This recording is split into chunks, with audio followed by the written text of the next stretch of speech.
It's a real pleasure to be here today. My name is Shashank Tripathi.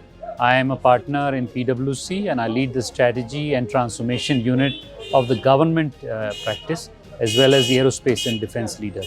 I'm here because the Honorable Lieutenant Governor and the Honorable Chief Secretary and Abidji invited us to share some thoughts on how the youth of Jammu and Kashmir can be an integral part of this country, can get employment, can get livelihoods, and therefore this whole area goes forward.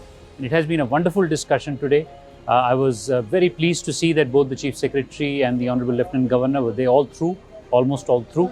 And we had a very, very enjoyable discussion which was taking us deep into what are the issues which the youth of this state, union territory are facing, as well as what are the problems and solutions which are there. It is much more important to talk about solutions.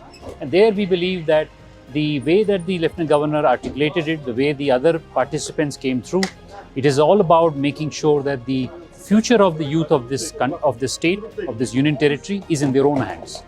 They have to drive it forward. They have to be part of the ecosystem which creates employment, which generates hope, which generates purpose. And the youth of this union territory are absolutely fantastic. We know that. They are world class in anything they do, whether it is sports or it is academics. It is only giving them the right chance, the right platforms. And this conference was about giving them the right platform so that they can flourish, the state can flourish.